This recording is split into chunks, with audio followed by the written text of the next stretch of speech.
Yo, yo, yo, good morning. Grateful for another maggot-free day above the dirt. Jersey Shore, check it out.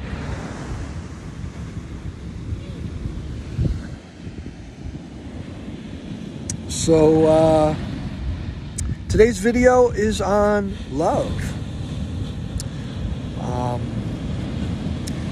which really everything spiritually boiled down to comes back to love. Everything else is really just a variation on the subject. So Buddhism talks about the difference between love and attachment. And basically love is giving and attachment is taking. So when we talk about love, we're not talking about romance. Of course, that's part of it. We're talking about what can I give. So we're talking about service.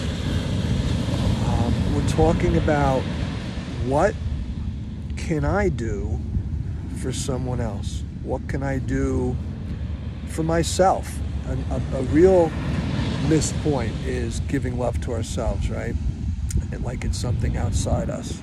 Or, and I know people say, well, love is my relationship with Buddha or Krishna or the universe or whatever it might be called. But that's still taking. And that's why so much of spiritual practice, bhakti practice, is about service and devotion, because it is not about what I get, though that's important. It's what I give. And giving is difficult. So, we come to spiritual practice looking for good feeling, bliss, love, and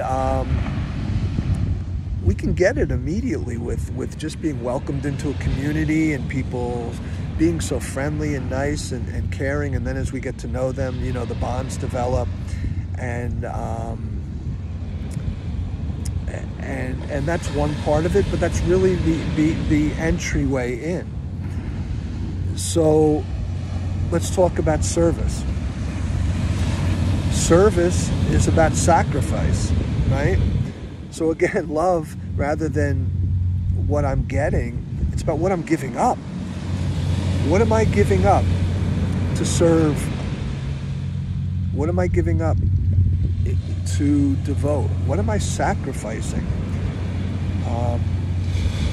Sacrifice has such a negative connotation, but it's the most positive thing we can do in spiritual life, is to sacrifice, because sacrifice is an egoless state.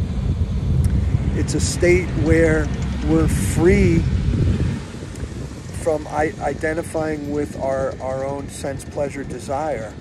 It's a place where we're free from being attached to avoiding and pursuing and bypassing and disassociating.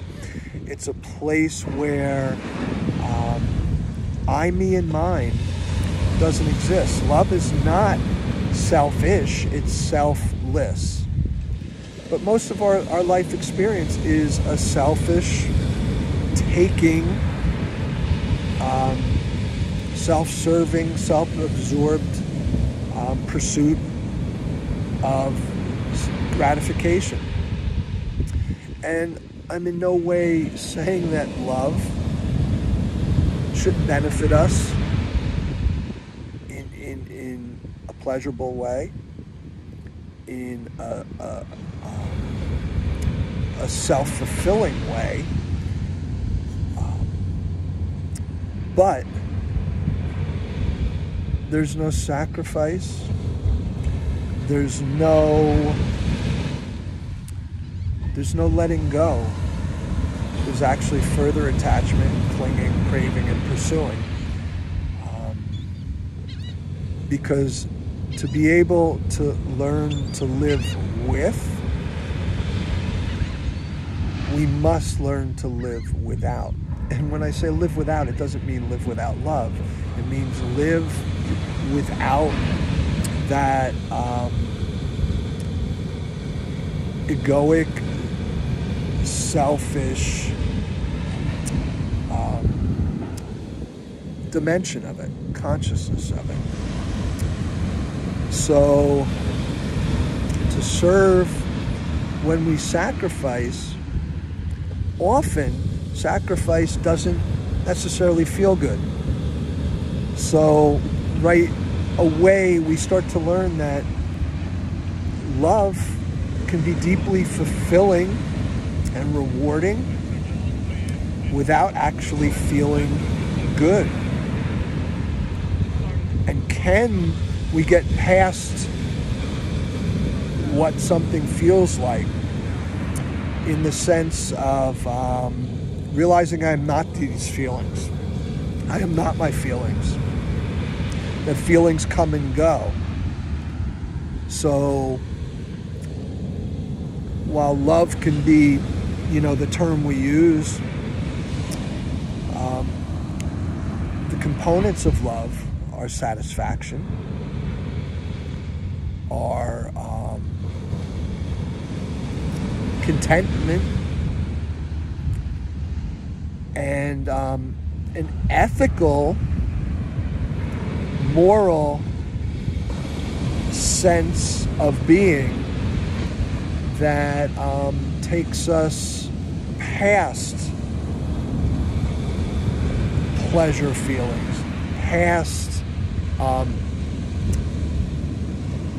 the euphoric escapism that tends to come when we get into not only romantic but the most blissful aspects of love. Because it's important to remember, again, even love in that sense is temporary. But serving and giving and being satisfied and content without any concern about how it makes us feel is an eternal love. And then that becomes blissful. But it's a different kind of blissful in the sense of rather than just a euphoric type of temporary feeling, it's an intrinsic knowledge in not only every fiber of our being, but in our complete consciousness, where rather than euphoria, it's a state of peace and calm, abiding in the contentment of sacrifice and service, and a sympathetic joy in what I've served, who I've served, finding pleasure in my service, in my sacrifice. So Zen says the more you talk about something, the further you get away from it. So I'm going to cut it there. But I hope this was helpful. I love you all. One reason I do these videos is just to share my experiences in service. And that brings me an extreme contentment and satisfaction and peace and calmness. So have a grateful, maggot-free day above the dirt. Peace out. I'll give you another shot of the beautiful Jersey Shore. Have a great day.